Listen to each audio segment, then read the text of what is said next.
I ain't gotta say it twice, no you hear me. Your boyfriend listen when I talk, cause I'm pretty. Topic of attention when I walk in your city. Team full of family and they all coming with me. Dig me, I ain't gotta say it twice, no you hear me. Welcome to episode 5 of In the Booth with Bree Style. It's episode 5. We're gonna call this one Might Delete Later, y'all. It's a sad day for me, I'm not gonna lie to you. I woke up this morning to the news of J. Cole walking back his disses to Kendrick Lamar on the stage at his Dreamville Festival in North Carolina, and it broke my heart a little bit. I'm not gonna hold you. It definitely did. And I say that as like a rap fan, as someone who grew up watching the blog era guys, the big three, Cole, Kendrick, and Drake, watching them stake their claims.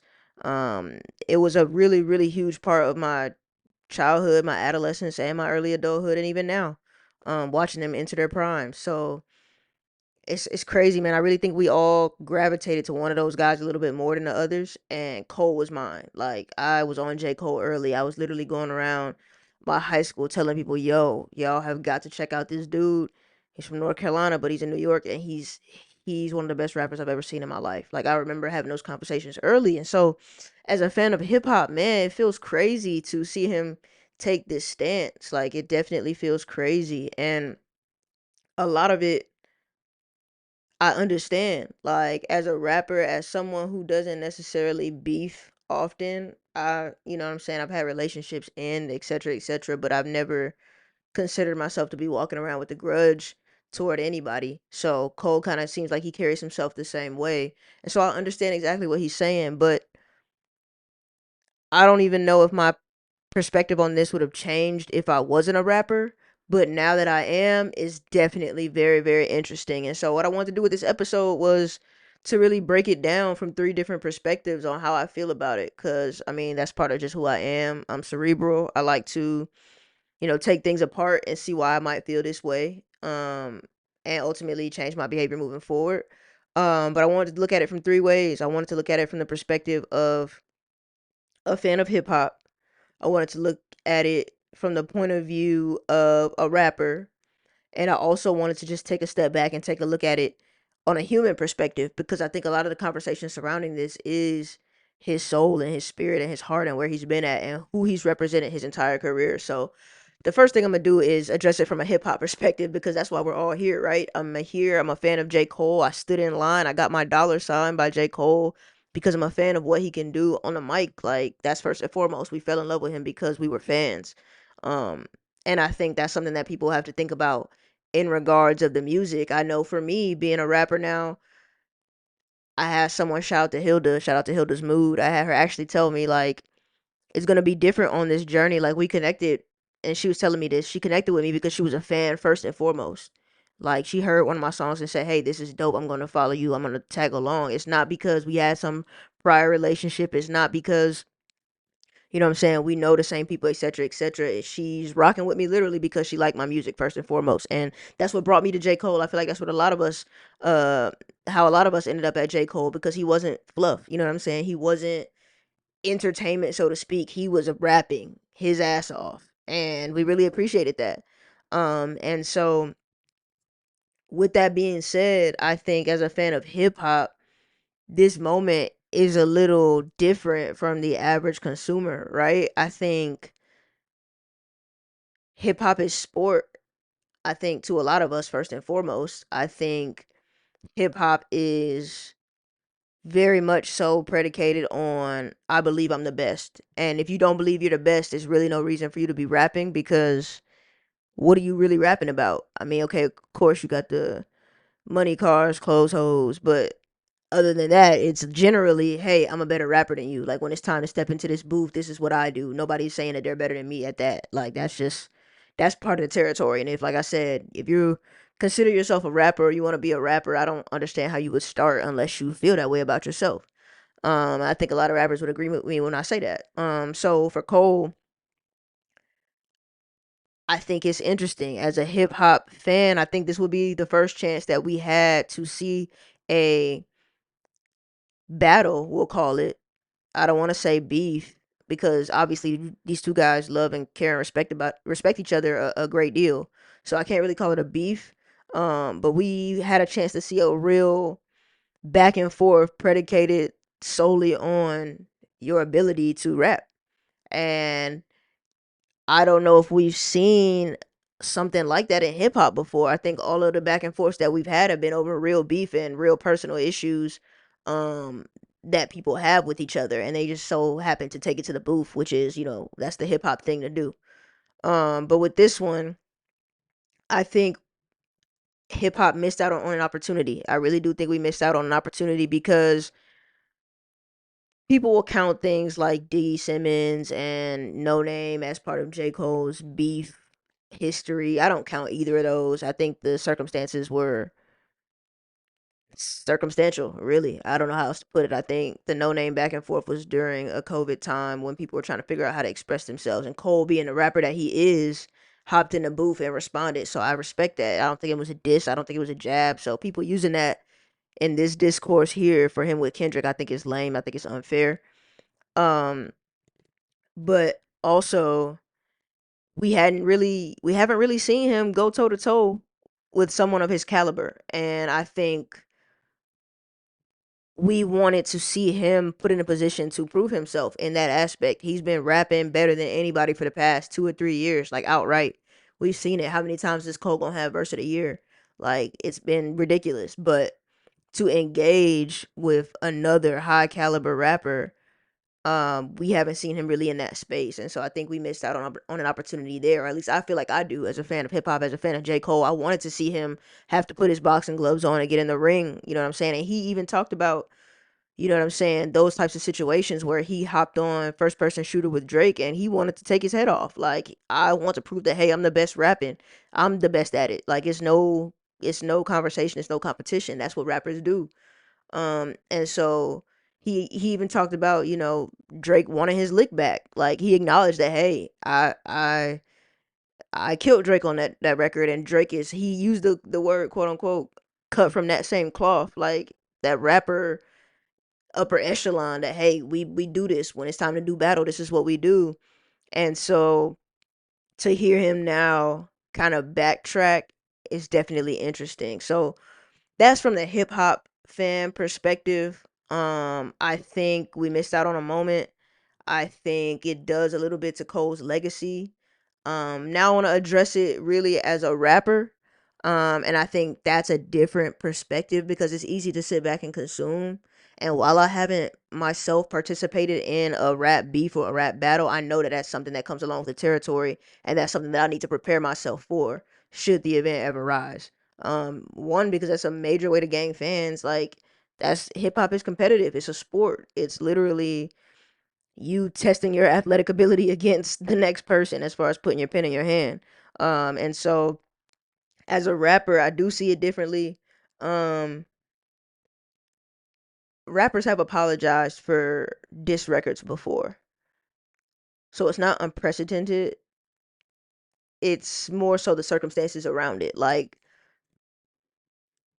I just don't understand how you get to the point where you take time to write several songs with jabs in them, a 7 minute drill going directly at a person, put it out, get the response back, and then say, oh, I made a mistake. Like, that just, I mean, it's obviously what happened, but I think there had to be a little bit of nuance involved. Like, I mean, who's to say that this wasn't planned the whole time? Like, I think he knew that it would be crazy if he didn't respond because, again, he's been walking around with his chest out saying, hey, I'm that guy for the past couple years. And so it would have been just as crazy if he didn't respond. I'm not going to lie to you. But to respond and then retract in that way, and then you called it might delete later, it lets me know that maybe that was your plan all along, which is even more puzzling. Like, I think the execution was just missed by a mile. Whatever he was trying to do, he set himself up for a lose-lose. Like, I've never seen anything like this. Again, it's at your own festival, 2 days after, I give you 3 days after your project releases with these jabs. You're on stage in your moment on your festival in your hometown, and you take that chance to then retract everything. And I don't think anybody on earth thought that J. Cole versus Kendrick Lamar would ever get to fisticuffs. Like, I don't think anybody thought a punch was ever going to be thrown, like that there was real beef. Like, from all that we heard from these last two guys over the past 15 years is how much they admire and respect each other. Like, at one point we were supposed to get a collab project. I mean, at most we got them jumping on each other's beats, and even that is a tremendous sign of respect. So as a rapper, to take the high road, quote unquote, after you've already thrown your jab back, it's kind of hypocritical. And I think there's a couple reasons why he went about it this way. All right. And as a rapper, putting my rapper hat on, I think he might have unloaded the clip on Kendrick Lamar. Like, we got to think about Kendrick. What could you really say if you're J. Cole? Like, without it getting personal, without it really being beef, which obviously he wanted to avoid. Like, you've got all your major shots out. Okay. You said To Pimp a Butterfly put everybody to sleep. And it's like, all right, well, if I'm a fan, I'll take a step back, you know what I'm saying, as a rapper, and I got to look at my own catalog. It's like, I don't know if the putting people to sleep conversation is a bag that I want to open up necessarily when it comes to Kendrick Lamar. And then I also, just like I said, I don't understand putting it out and then taking it back. Like, if you're gonna put it out and you know he's coming back at you, and Kendrick swings again and he knocks you out, then just be knocked out. Like, don't catch the jab, come back, throw another one, and then say, "Oh, hey, I don't want to fight." Like, that's kind of weird. You know what I'm saying? I'd rather you just get knocked out. You know what I'm saying? Wait for the Kendrick haymaker that was surely on the way, or come out straight away and say, when you heard the Kendrick jabs on like that, step back and say, "Hey, I don't know if that was for me, but I'm gonna let Kendrick and Drake, you know what I'm saying, have their dance. Like, that's my brother, Kendrick. I rock with him. I don't want no smoke. I ain't got nothing to say to him. Y'all boys have at it." If he does that, I'm not mad. Like, I'm not mad. I probably am a little mad, but I'm less mad than I am right now, that's for sure. Um, and so that's how I feel from a rapper's perspective. Like, I feel like, yes, he did have to respond. Saying that he's gonna delete it is crazy. It really doesn't make any sense. But yeah, as a rapper, his legacy looks very different, and I don't know how we can be excited for the fall off after this. Like, obviously, Might Delete Later is great music. I'm not gonna lie to you. He's rapping. Um, but these days I find myself looking for better songs, and I don't know if that is music that I'll return to often. Um, and so I don't know how to anticipate the fall off, because a lot of Cole's bars and where he gets his off is saying, "Hey, I'm a better rapper than you." And if you don't give us that opportunity to say, "Hey, I like A or B, one or two," then I don't know how people are supposed to just co-sign and say, "Hey, yeah, bro, you got it." Especially after the execution here. Like, I don't know. It's just different. It's different when you look at it from a rapper's perspective. And so finally, I want to look at it from the space of a human being, and this is the one that really took a lot of the discourse over on social media, which was really, really interesting to see. It's interesting to see where people's priorities are. It's interesting to see the lens through which that they choose to view things, especially when it's, one of their favorites, as J. Cole is for me. Like, I can't stress this enough. This is my favorite rapper. I have my dollar signed. I watched him become who he is, and from the beginning, the very beginning. And so this is always who Cole has been. I think he's always put hip hop first up until now, maybe. Obviously, he's moved very carefully with his private life and his family, etc., etc. But I think he was our champion of hip hop. And so to see him lean more, or err more, if you want to use that, to his human being side, I don't fault him for that. It's definitely who he is and who he's tried to be. He's always said, "Hey, my purpose is bigger than entertainment," so to speak.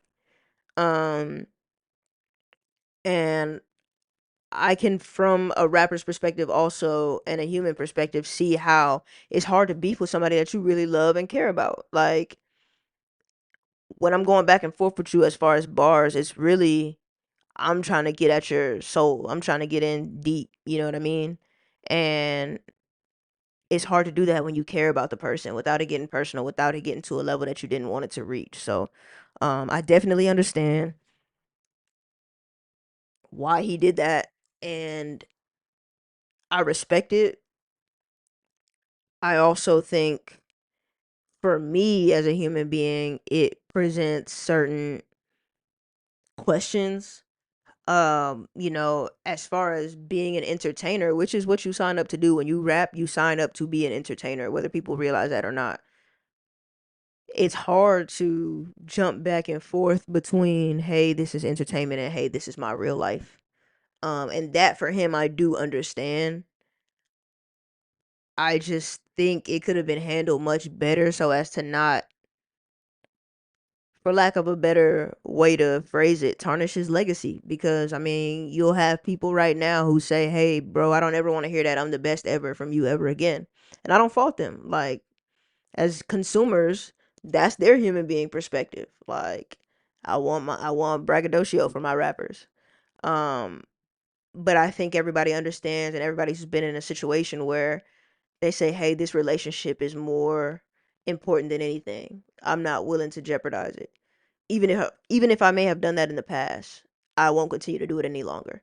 And ultimately, I have respect for that. I have no problem with him putting a friendship first. My only issue is that it doesn't seem like Kendrick Lamar has any reservations about where their relationship stands and where it could be headed. He's saying, I'm better than y'all and we can be friends after that, which I also respect. Um I understand kicking your friends back in sometimes if it's at the mercy of sport. Like, for the love of the game, you know what I'm saying? Neither Kobe or LeBron is gonna back down from each other and say, "Hey, bro, you got it." Like, that just wasn't gonna happen. So, um, I think it's all very interesting. I don't know where we go from here. Like I said, I know we should all feel a little different about the fall off, or at least I do. Maybe you don't. But I would love to hear your perspective from it. Hit me up on social media at breestyle.mp3 on Instagram. That's BRESTYLE.mp3 on Instagram. I would love to hear from you. Love to hear your perspective because this is very interesting time in hip hop. I'm glad to be a part of this while it's happening. I feel like we're watching a changing of the guard right in front of us, and I do feel like the cream of the crop will rise to the top as it always does. And I'll be in that class. So thank you so much for watching. Thank you so much for listening. Again, I would love to hear from you. Follow, subscribe to the page. And until next time. I ain't gotta say it twice, know you hear me. Your boyfriend, listen when I talk, cause I'm pretty. Topic of attention when I walk in your city. Team full of family and they all coming with me. Dig me, I ain't gotta say it twice, know you hear me. Your boyfriend, listen.